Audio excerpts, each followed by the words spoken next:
ان شاء الله اطلع على السيد المحافظ، واذا كان لك حق تاخده باذن الله. الحاجه دلال من بني سويف. ايوه حاجه دلال، وطي التلفزيون بس. ماشي. اتفضل يا فندم. ايوه السلام عليكم. وعليكم السلام يا حاجه. ازيك يا استاذ مصطفى؟ يا مرحبا. الله يبارك فيك، انا اول مره اتكلم في التليفون. الله على أكبر. فكره الله انا أكبر. بحيي وزير الطيران، بحييه، وكنت مبسوطه جدا منه امبارح. نعم. انه ما عطاش عقد نافع للصحفيين لان ده امن قومي. وبحيي الرئيس السيسي حبيبنا اللي يعمل واحنا موافقين عليه، ومش عايزين حاجه، وعايزين نربط بطننا كده، ومش عايزين اي حاجه. احنا كويسين وبناكل وبنشرب والاسعار حلوه وزي الفل. والله يا استاذ مصطفى، وربنا يديله الصحه ويمتعه بالصحه والعافيه يا رب، ويحافظ شكرا يا عليه. حاجه، متشكرين. معنا رضا من الشرقيه. السلام عليكم يا مصطفى بيه. يا مرحبا يا ولد العم، اهلا وسهلا. حبيب قلبي والله العظيم منور الدنيا يا ابن عمي. الله يخليك استاذ رضا، اهلا بيك.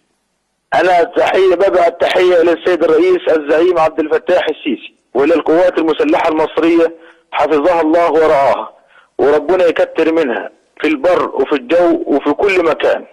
العين يعني عين باتت تحرس الوطن. نعم. وعين تبني وتعمر يا استاذ مصطفى. نعم. لكن انا علي عتاب كبير والله يا استاذ مصطفى. نعم. ما يفعله الجيش المصري من جهد وعرق عشان خاطر يحموا البلد دي وتراب البلد دي، لكن يوجد فساد في المحليات، وما ادراك ما المحليات. طبعا. حرام الشباب اللي بتموت عشان خاطرنا، والجيش اللي عشان خاطرنا يموتوا المحليات. انا لي عتاب على السيد اللواء خالد شحاته محافظ الشرقيه، وهو لواء يعني قوات مسلحه عظيم ورجل محترم. وايضا عتاب على السيد اللواء سامي سيدهم، وهو رجل شرطه ورجل عظيم، وبناشدهم من خلال برنامجك. ايام عصر البائد الرئيس محمد مرسي كان في السيد الاستاذ ابراهيم سلامه والسيد الاستاذ محمد السيد اسماعيل، وارجوك تكتب لي الكلام ده يا مصطفى بيه بسرعه بس عشان حاضر. يعني بلاش اسماء. اتفضل. رئيس الوحده المحليه السابق الاستاذ ابراهيم سلامه ده كان راجل ضد الاخوان، وكان في عصر الاخوان بيقول انا ما يهمنيش حد، وكان راجل شغال. ليه ينقلوه في اخر الدنيا كده ويبهدلوه ويرموه حتى يحطوه في الانفاق؟ احنا بنرفع الموضوع ده للسيد المحافظ. شاكرين. شكرا استاذ رضا. طبعا اصوات المصريين اصوات جميله جدا، حتى هم بيعاتبوا بتحس فيهم كده بالنقاء والصفاء والاخلاص والحرص على كل شيء جميل في البلد دي. رغم كده بنلاقي مشاكل وازمات، وبنحس احيانا بجرح والم. يعني النهارده الهجره الشرعيه الغير شرعيه اللي ماشيه تاني ورجعت تاني، رجال الانقاذ ما زالوا بيبحثوا في عرض مياه البحر المتوسط قبالة قرى البرولس ومطوبس عن المزيد من جثث الغرقى من راغبي الهجرة غير الشرعية. قوات حرس الحدود قبضت على 127 واحد، استخرجوا 9 جثث، 5 قبالة قرية المقصبة ببلطيم، و4 قبالة المدينة الصناعية بمطوبس. دول أولادنا وشبابنا، والقلوب بتدمي عليهم. وحذرنا قبل كده اكتر من مره وقلنا لهم يا جماعه ده موت في عرض البحر، انتوا كده بتخلصوا على نفسكم. احنا عارفين الظروف قاسيه، وعارفين محدش بيتكبد الصعوبات والمتاعب دي الا لانه موجوع وتعبان وعنده اسره عايز يعيشها. بس حرام، اولادنا بيموتوا، وحتى لما بيروحوا في البلاد التانيه بيتبهدلوا. لازم يا اخوانا يبقى في حل. لازم نمنع شبابنا من الموت او الانتحار بالطريقه دي، لكن لازم في المقابل نحط ايدينا في ايدين بعض ونقوم بعض، وهنقوم صدقوني. رغم صعوبه الحياه الاقتصاديه اللي احنا عايشينها،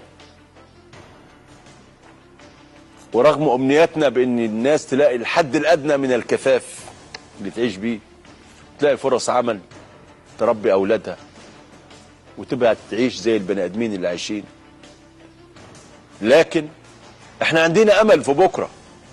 احنا عندنا امل في تغيير كبير. احنا عندنا امل في انه قائد هذا الوطن الرئيس عبد الفتاح السيسي وكل اللي معاه، كل اللي بيتعاونوا معاه هيقدروا في الفترة الجاية بإيدينا بوقفتنا معاهم إن احنا نعبر النفق المظلم ده، إن احنا نعدي ونعيد بناء بلدنا. عندنا حقول غاز بتكتشف، وعندنا في كفر الشيخ بتتفجر آبار للغاز. يعني في 100,000 ميزة نسبية في هذا البلد تخلينا نقول بكرة هيبقى أحسن من النهاردة. خلي عندكم أمل. في 67 عانينا، ولادنا ماتوا الآلاف، اتشرد جيشنا، اتضربت مطاراتنا، الطيران الإسرائيلي اخترق حدودنا، ضرب الكباري، ضرب المنشآت. ما اتكسرناش وما اتهزمناش. ولما عبد الناصر استقال خرجنا ونقول هنحارب هنحارب، مش خايفين، هنحارب. ورفعنا صور جمال عبد الناصر ومسينا في الشوارع، لان حاسين ان هو ده القائد، هو ده البطل. حتى كان الألم موجود في نفوسنا وفي قلوبنا، كان في جرح، بس تغلبنا على الجرح وعدينا وعملنا معركة راس العش وضربنا إيلات وحررنا أنفسنا من عقدة الخوف من الهزيمة مرة أخرى. دخلنا حرب الاستنزاف 3 سنين واحنا بنقاتل ونقدم شهداء. ما اتكسرناش، ما تعبناش، ما ملناش، قلنا هننتصر. سمعنا الأصوات العظيمة اللي كانت بتغني والكلام اللي كان بيتكتب. سمعنا صوت عبد الحليم حافظ وأصوات مطربين ورجالة مصر، كلهم كانوا بيقولوا عبرنا الهزيمة وحننتصر يا مصر يا عظيمة. وانتصرنا، انتصرنا، بنينا بلدنا بإيدينا، برجالتنا، بستاتنا، بقطاعنا العام، بمصانعنا، بعمالنا، بفلاحينا، كلنا بقينا على قلب رجل واحد ونجحنا، بنينا بلدنا. اليابان اتدمرت بنت بلدها وطلعت، ألمانيا اتدمرت بنت بلدها وطلعت، فما بالك بالمصري؟ ما بالك بالإنسان اللي ضرب جذوره في عمق التاريخ، اللي بيتوارث موروث ثقافي حضاري من جيل لجيل لجيل لجيل 7000 سنة.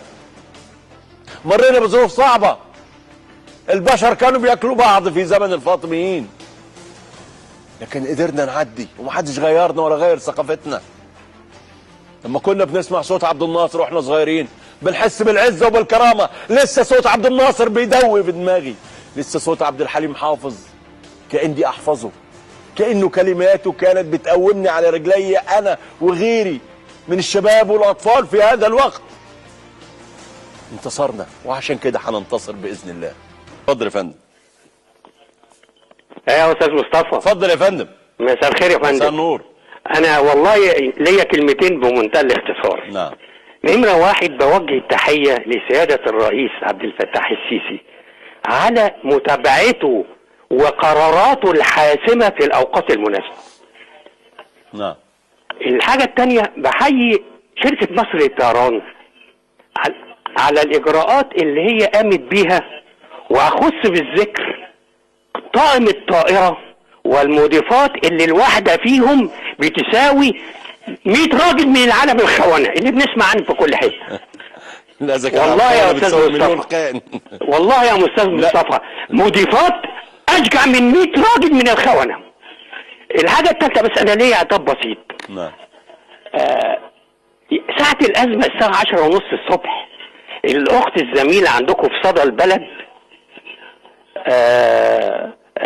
دينا رامز عملت مداخلة مع واحد مع الأسف عضو مجلس النواب الأستاذ فرج عامر، يقول لها مطار برج العرب سداح مداح. يا سيادة النائب، يا سيادة النائب الناس مختارينك علشان تحافظ على البلد. انا عايز اقول لك يا سيادة النائب الكلمة دي ما تتقالش. انا عايز اقول لك والله يعني انا كنت بقرا التويتات اللي بيكتبها المهندس فرج عامر، والله كان بيتألم من اللي حصل وكان عنده اعتقاد يقيني وكتبه على مواقع التواصل الاجتماعي اللي احنا مشتركين فيها مع بعض، انه واثق ان اللي حاصل ده كله لعبه وفي شنك. شكرا لك. ودي مداخلات على فكره احيانا ممكن يبقى فيه مداخلات يعني، لكن مواقف بشكل عام واضحه ومحدده. كل زملائنا مواقفهم وطنيه واضحه. معنا رأفت من الغربيه. الو. ايوه يا استاذ رأفت. عبد الرافع المحله. عبد الرافع. اهلا يا استاذ عبد الرافع. معلش. ازيك يا استاذ مصطفى؟ اهلا بيك. بص يا استاذ مصطفى، انا عايز اتكلم في نقطتين اتنين بس. انا كنت بتفرج على التلفزيون من شويه كده على النصره، وشفت الشعب السوري الشقيق اللي ربنا يا رب يرجع له بلدي ويرجع له امنه وسلامته. امين يا رب. واقف في الطابور يا استاذ مصطفى كيلوات عشان ياخد بيضه. اللي احنا عندنا دلوقتي يا استاذ مصطفى في المحله الجيش عامل منافذ ربنا يحميه. وصل كرتونه البيض 30 بيضه ل 11 جنيه يا استاذ مصطفى. هو ده جيش مصر يا رجاله؟